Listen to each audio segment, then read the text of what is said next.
راضی ہو گیا، زہرا کا بابا راضی ہو گیا، حسنین کا نانا راضی ہو گیا، تو پھر دنیا بھی کامیاب ہو گئی، آخرت بھی کامیاب ہو سبحان گئی۔ اللہ سبحان اللہ۔ موقع ہے صاحب، رب نے قرآن میں ارشاد فرمایا ہے، اپنے آپ کو اور اپنے گھر والوں کو جہنم کی آگ سے بچاؤ۔ تو ہم نے کوشش کرنا ہے، خود بھی نیک بننا ہے اور اپنے بچوں کو نیکی کی دعوت دینا ہے۔ اگر چاہتے ہو کہ ہماری نسلیں سدھر جائیں، ہمارے بچے سدھر جائیں، تو فقط ایک ذریعہ ہے، یا بچوں کو حافظ قرآن بنا دو یا عالم دین بنا دو، سبحان اللہ، بے شک نسلیں سدھر جائیں گی۔ لیکن آج دیکھا یہ جا رہا ہے، انسان اپنے گھر میں جب بیٹھتا ہے نا بچوں کے درمیان، تو بیٹھنے کے بعد بچوں کے سامنے یا بزنس کی بات کرتا ہے، یا کوٹھی کی بات کرتا ہے، یا سیاست کی بات کرتا ہے، یا دنیا دار کی بات کرتا ہے۔ میرا فقط ایک ہی مشورہ ہے، جب اپنے بچوں کے درمیان بیٹھو نا تو ان کو یہ نہیں بتانا ہے کہ بزنس کو عروجیت کی جانب کیسے لے جایا جاتا ہے، بچوں کو یہ سبق نہیں پڑھانا ہے کہ دنیا میں پیسہ کیسے کمانا ہے، اپنے بچوں کو یہ نہیں بتانا ہے کہ بڑی سے بڑی بلڈنگ بنانے کا طریقہ کیا ہوتا ہے، اپنے بچوں کو یہ نہیں بتانا ہے کہ دنیا میں اگر کامیاب و کامران ہونا ہے تو کس طرح ہونا پڑے گا۔ فقط آپ اپنے بچوں کے سامنے نبی کی نعت پڑھا کرو یا رب کا قرآن پڑھا کرو، کیونکہ اگر تمہارے بچے مصطفیٰ کی نعت پڑھنے والے بن گئے، یا حافظ قرآن بن گئے، یا عالم دین بن گئے، سچے مصطفیٰ کے غلام، تمہارے بچے جس دن بن جائیں گے دنیا کے سب سے بڑے کامیاب انسان بن جائیں گے۔ سبحان اللہ، بہت خوب، ماشاء سب سے اللہ۔ بڑے کامیاب کیوں؟ کامیابی کسی اور میں نہیں ہے۔ مسلمان اس وقت تک کامیاب رہا جب تک اس کا رشتہ دین سے مضبوط رہا، تعلیم سے مضبوط رہا، اس وقت تک مسلمان کامیاب تھا۔ آج دیکھیں، جب سے ہم دولت کے پیچھے دوڑنا شروع کر دیے، ہم نے دنیا میں اپنی عزت کو تلاش کرنا شروع کر دیا، اپنا وقار ہم نے کھو دیا ہے، اپنی عزتیں ہم نے پامال کر دی ہیں۔ ورنہ یاد رکھیں، جب تک مسلمانوں کے ہاتھ میں قرآن تھا، جب تک ان کے ہاتھ میں آمنہ کے لال کا دامن تھا، جب تک یہ حضور کی پیاری سنتوں پہ عمل کرتے رہے، تب تک یہ زمانے کی نگاہوں کی مرکز بنے رہے۔ اس وقت تک لوگ انہیں عزت و وقار کی نیت سے دیکھا کرتے تھے، لیکن آج یہ صرف دنیا کی عزت پانے کے لیے، دنیا میں ترقی حاصل کرنے کے لیے اپنے شب و روز گزارتے ہیں۔ تو آج زمانے نے ایسی ٹھوکر ماری ہے، ایسی ٹھوکر ماری ہے، آپ اپنی نگاہوں سے دیکھ رہے ہو، آج صرف یو پی ہی میں نہیں، صرف بہار میں ہی نہیں، بلکہ ہندوستان میں دیکھ لو یا ہندوستان سے باہر جا کر کے دیکھ لو، مسلمانوں کا کیا حال ہے۔ تو فقط اگر چاہتے ہو زمانہ تمہیں عزت دینے لگے، زمانہ تمہیں وقار کی نگاہوں سے دیکھنے لگے، تو تم صرف اور صرف مصطفیٰ کے در سے اسی طرح جڑ جاؤ جس طرح پہلے جڑا تھے، پہلے جڑے رہتے تھے۔ اگر آج ہم مصطفیٰ کے در سے قریب ہو گئے، قسم خدا کی یہ دنیا والے ہمیں عزتیں دینا شروع کر دیں گے، عزتیں دینا شروع کر دیں گے۔ لیکن ضروری ہے صاحب، سنیں، میرے حضور اپنے غلاموں کا کس طرح خیال رکھا کرتے تھے، اپنی امت کے غم میں میرے حضور نے آنسو بہائے ہیں۔ سیدہ آمنہ فرماتی ہیں کہ جب میرا لال پیدا ہوا نا تو میں نے دیکھا کہ میرے لال کی لب حرکت کر رہے ہیں، میں نے کان لگا کے سنا تو میرا لال کہہ رہا تھا، رب حبلی امتی، رب حبلی امتی، اے میرے رب میری امت کو میرے حوالے کر دے۔ میرے حضور جب معراج پر گئے تو سفر کے دوران بھی اپنے رب سے اپنی امت کو مانگ رہے تھے، اور جب رب کی قرب خاص میں گئے نا تب رب نے ارشاد فرمایا تھا، محبوب مانگو، کیا مانگنا چاہتے ہو؟ محبوب جو مانگو گے وہ دیا جائے گا۔ تو قسم خدا کی اس موقع پر بھی میرے حضور نے کچھ اور نہیں، فقط اپنے رب سے اپنی امت کو مانگا تھا۔ اللہ اپنے رب سے اپنی امت کو مانگا تھا. میرے نبی کو امت کا بڑا خیال. سنیں میرے حضور ایک دن مسجد نبوی میں تشریف فرما تھے. ایک غریب صحابی جب سامنے سے گزرے نا تو میرے حضور نے قریب بلایا اور بلانے کے بعد ارشاد فرمایا اے میرے صحابی بتاؤ تمہارا کیا حال ہے. اللہ اکبر. بتاؤ تو صحیح کیا حال ہے. عرض کرتے یا رسول اللہ ہر حال میں اللہ کا شکر ہے. ملتا ہے تو کھا کے اس کا شکر کرتے ہیں اور نہیں ملتا ہے تو صبر کر کے بھی اس کا شکر کرتے ہیں. اللہ بے شک سبحان اللہ. کبھی ملتا ہے تو کھا لیتے ہیں اور نہیں ملتا ہے تو فاقہ بھی ہو جاتا ہے. میرے نبی نے جب اتنا سنا نا چشمے نبوت برسنے لگی. میرے حضور درد دل سن کر کے رونے لگے. ابھی آنکھوں میں آنسو آئے تھے کہ اچانک آسمان سے جبرائیل نازل ہو گئے. جبرائیل میرے حضور کے قریب کھڑے ہوئے عرض کرنے لگے یا رسول اللہ جن غریب صحابی سے آپ بات کر رہے ہو نا ان کا کل ظہر کے وقت انتقال ہو جائے گا. اللہ اللہ سنیں کل ظہر کے وقت ان کا انتقال ہو جائے گا. میرے نبی نے اتنا سنا اور آنسو بڑھے لیکن حضور نے آنسوؤں کو روک لیا. روکنے کے بعد ارشاد فرماتے ہیں اے میرے صحابی ذرا بتا تو صحیح غربت کا جو عالم تھا وہ تو تم نے بیان کیا لیکن اور بتاؤ کیا کوئی خواہش بھی ہے, کیا کوئی تمنا بھی ہے, کوئی آرزو بھی ہے. تب ان صحابی نے کہا تھا یا رسول اللہ غربت کا عالم یہ ہے کہ کئی دن کے فاقے ہو جاتے ہیں لیکن یا رسول اللہ ایک تمنا ہے وہ یہ کہ جب سے میں نے ہوش سنبھالا ہے تب سے میرا دل میٹھا کھانے کو مانگتا ہے. اللہ میرا دل کرتا ہے کہ میں میٹھا کھاؤں لیکن حضور غربت کا عالم یہ آج تک میں غربت کی بنیاد پر میٹھا نہ کھا سکا. میں بھی کھا کے دیکھتا کہ میٹھا کیسا ہوتا ہے, میٹھی شے کیسے لگتی ہے کھانے میں. یا رسول اللہ غربت کی بنیاد پہ آج تک نہ کھا پایا لیکن یا رسول اللہ ایک اور تمنا ہے کاش میرا بھی نکاح ہوتا. جھوم کے بولے سبحان اللہ. یا رسول اللہ میرا بھی نکاح ہوتا. نکاح ہونے کے بعد یا رسول اللہ جب زمانے کے لوگ رات کی تنہائی میں سکون کا بستر لگا کے آرام سے سوتے تو رات میں اٹھتا میری بیوی اٹھتی. اٹھ کر کے ٹھنڈے پانی سے ہم دونوں وضو کرتے اور رب کے حضور اپنے پیشانی کو خم کرتے. یا رسول اللہ یہ تمنا ہے, یہ آرزو ہے.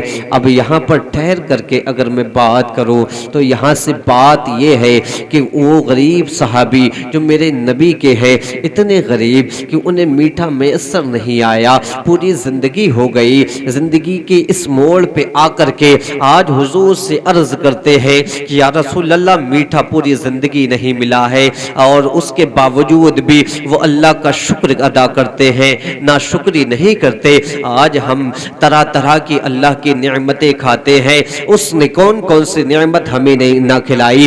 گھر میں رہتے ہیں تب بھی وہ نعمتیں کھلاتا ہے, گھر سے باہر نکلتے ہیں تب بھی نعمتیں کھلاتا ہے, رشتہ داری میں پہنچ جائیں پھر بھی نعمتیں کھلاتا ہے. تو ہمیں ہونا چاہیے کہ ہر نعمت پانے کے بعد ہم اس کا شکر ادا کریں, اس کا شکر ادا کریں. غریب صحابی نے کہا تھا یا رسول اللہ میٹھا نہ کھا پایا, آرزو ہے کہ کبھی میٹھا مل جائے. یا رسول اللہ تمنا ہے کہ میرا بھی نکاح ہو, میں بھی رات کی تنہائی میں اٹھ کر کے اللہ کی بارگاہ میں عبادت و ریاضت کروں. میرے نبی نے جب اتنا سنا, سننے کے بعد حضرت عثمان غنی کو آواز دیتے ہیں جائے کوئی عثمان کو بلا کے لے کے آئے. حضرت عثمان غنی کو بلایا گیا, دوڑ کر کے حضرت عثمان غنی آتے ہیں.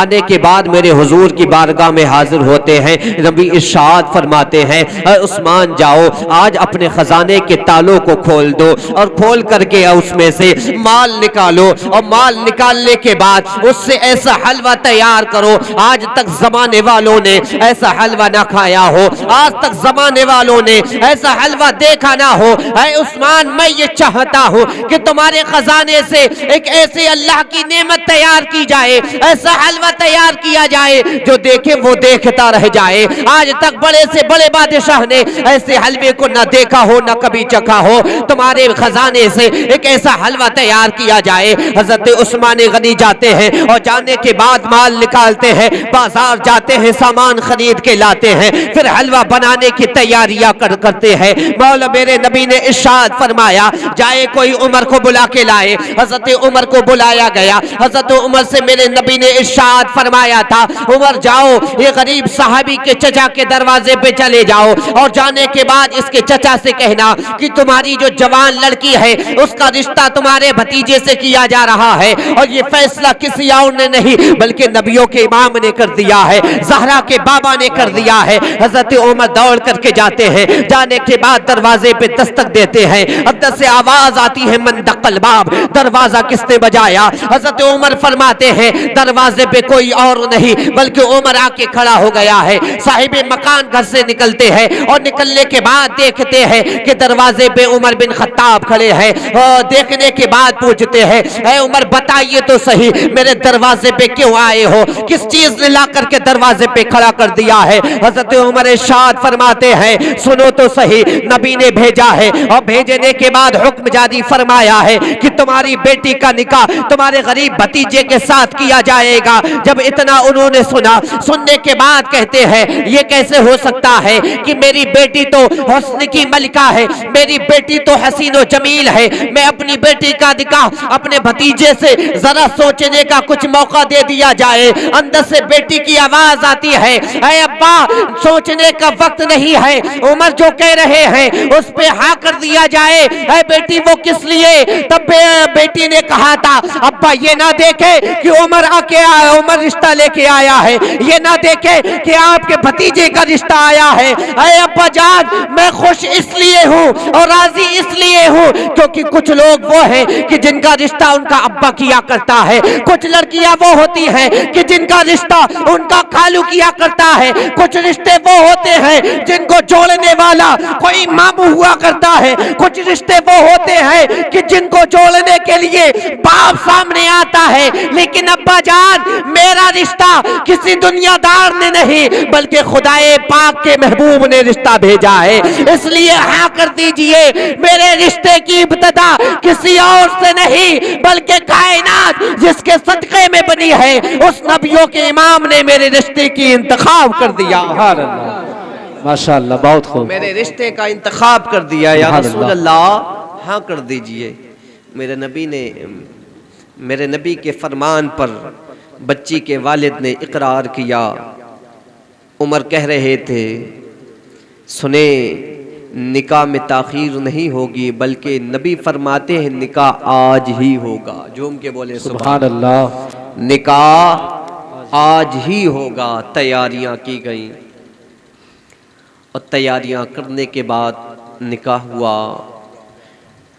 شب زفاف گزری، صبح کا سویرا نمودار ہوا، سورج کچھ جب آگے بڑھا میرے نبی نے ارشاد فرمایا ایک صحابی سے کہ جاؤ جس کا نکاح ہوا ہے نا اس کے دروازے پہ جا کے کھڑے ہو جاؤ، کیونکہ جبرائیل نے بتایا تھا کل ظہر کے ٹائم ان کا انتقال ہو جانا ہے، جاؤ ان کے دروازے پہ جا کے کھڑے ہو جاؤ۔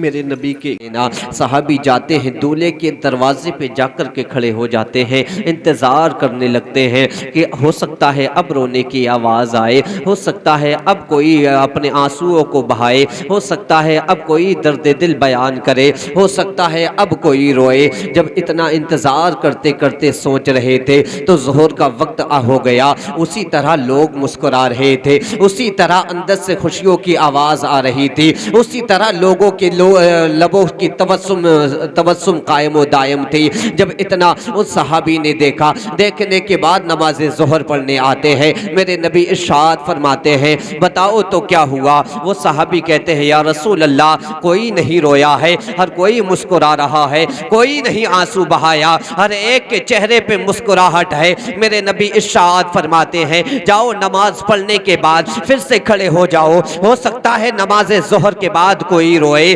کسی کا دل ٹوٹے, کوئی آنسو بہائے. یہ صحابی پھر جاتے ہیں دولہے کے دروازے پہ جا کر کے کھڑے ہو جاتے ہیں. ہونے کے بعد انتظار کرنے لگتے ہیں, شاید اب کوئی روئے گا, شاید اب کوئی آنسو بہائے گا, ہو سکتا ہے اب کسی کے رونے کی صدائیں آئیں گی. لیکن نہیں صاحب, ہر کوئی مسکرا رہا تھا, ہر کوئی اپنی خوشیوں میں مست و مگن نظر آ رہا تھا.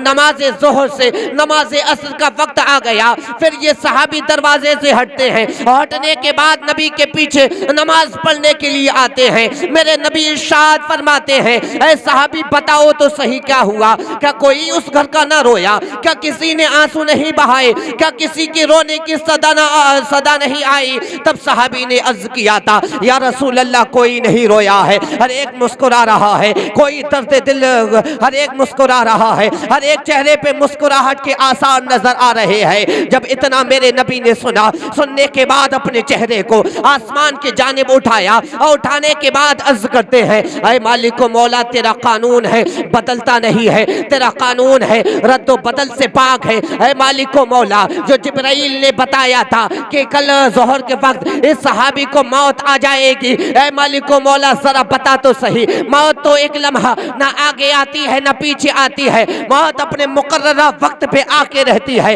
اے مالک و مولا, پھر یہ دولہا جو ایک دن کا ہے, اس کی موت کا وقت تو ظہر کا تھا. اے مولا پھر یہ انتقال کیوں نہ کیا, پھر اس سے موت کیوں نہ آئی؟ تب آواز قدرت آتی ہے اے محبوب میں اس لمحے کا کیا کروں, اے محبوب میں اس وقت کا کیا کروں؟ نبی عرض کرتے ہیں اے پاک پروردگار کس لمحے کی بات کرتا ہے, کس وقت کی بات کرتا ہے؟ تب رب کائنات نے ارشاد فرمایا تھا اے محبوب بات یہ ہے کہ جب تیرا یہ صحابی دولہا بن کر کے صبح کا سویرا نمودار ہوا تھا, تب یہ دونوں لوگ میاں بیوی ایک دوسرے کے سامنے آ کر کے بیٹھے تھے, اور بیٹھنے کے بعد باتیں کر رہے تھے. دولہا کہہ رہا تھا کہ میں بڑا خوش نصیب ہوں, اللہ نے تم جیسی نیک خاتون عطا فرمائی ہے, اور عورت کہہ رہی تھی کہ میں بڑی خوش نصیب ہوں کہ اللہ نے تم جیسا نیک شوہر مجھے عطا فرمایا ہے. یہ دونوں آپس میں باتیں کر رہے تھے, اور وہ حلوہ جس کی آرزو ایک زمانے سے تھی,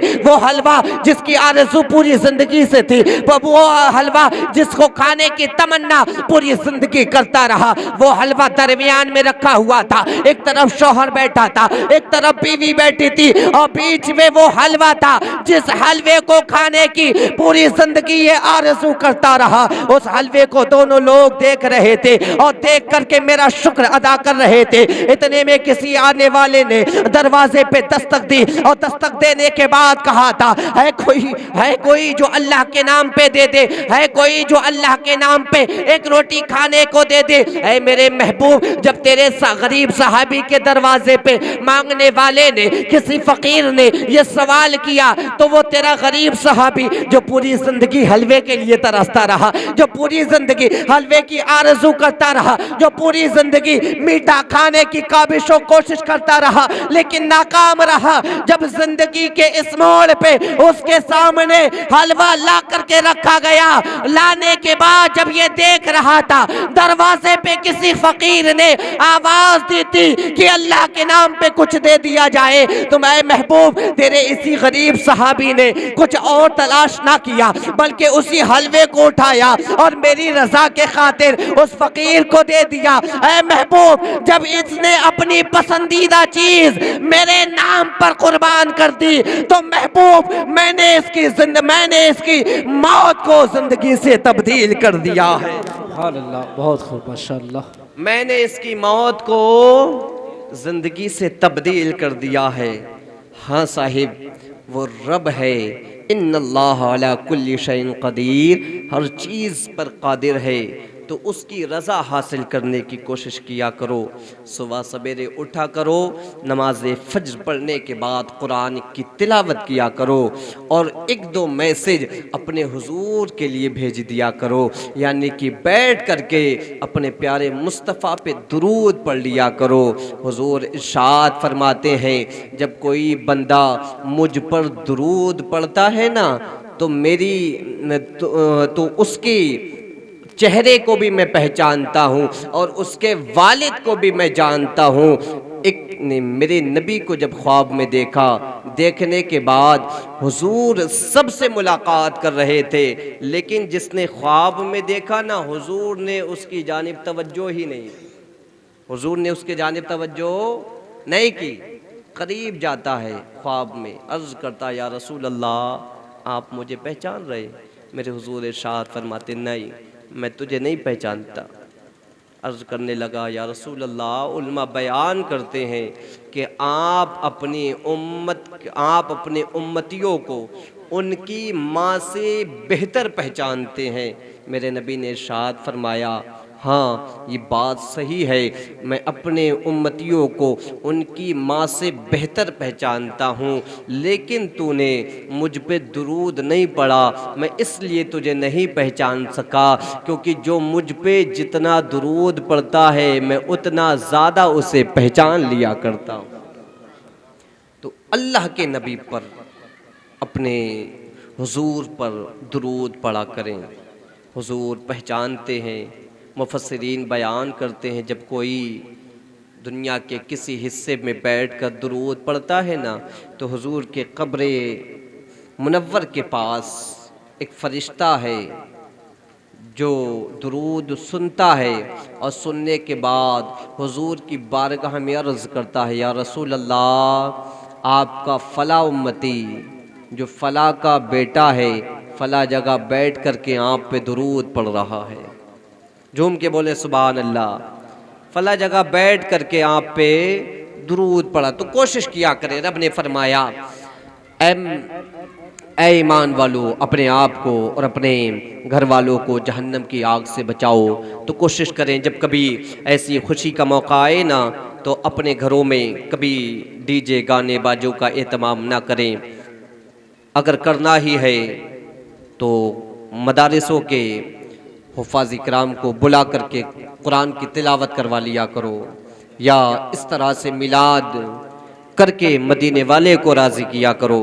لیکن حال ہماری قوم کا یہ ہو گیا, اگرچہ گھر میں کوئی ایک حافظ قرآن بھی ہے نا تو لوگ اس کی بہت کم سنتے ہیں, اس کی باتوں کو نظر انداز. میں نے دیکھا ہے صاحب گھر میں ایک حافظ قرآن, اس کے 3-4 بھائی اور بھی ہیں, تو حافظ صاحب کے نام مان کر کے وہ لوگ شادیوں کے موقع پہ کچھ لمحوں کی لذت کے خاطر ڈی جے گانے باجے بجا لیتے ہیں, اور پھر پوری زندگی بیچارے حافظ صاحب کو شرمندہ ہونا پڑتا ہے. تو کوشش کیا کرے صاحب کبھی ایسا کام نہ کرے جس کی بنیاد پر کوئی شرمندہ ہو, کبھی ایسا کام نہ کرے کہ جس کی وجہ سے کسی کا دل ٹوٹے. حضور ارشاد فرماتے ہیں اگر کوئی ٹوٹا ہوا دل جوڑ دیتا ہے تو میرا رب جنت عطا فرمائے گا. بے شک سبحان اللہ. اگر کوئی ٹوٹا ہوا دل جوڑ دیتا ہے تو اللہ جنت عطا فرمائے گا, اور اگر کوئی جڑا ہوا دل توڑ دیتا ہے تو اللہ سیدھا جہنم میں ڈالے گا. اللہ سیدھا جہنم میں ڈالے گا. سنیں آج حال ہماری قوم کا عجیب ہے کہ ہم نہ جانے اپنی عزتوں کو بچانے کے لیے, ہم اپنے کامیابی کی منزل کو طے کرنے کے لیے کتنوں کی عزتوں کو پامال کر دیتے ہیں.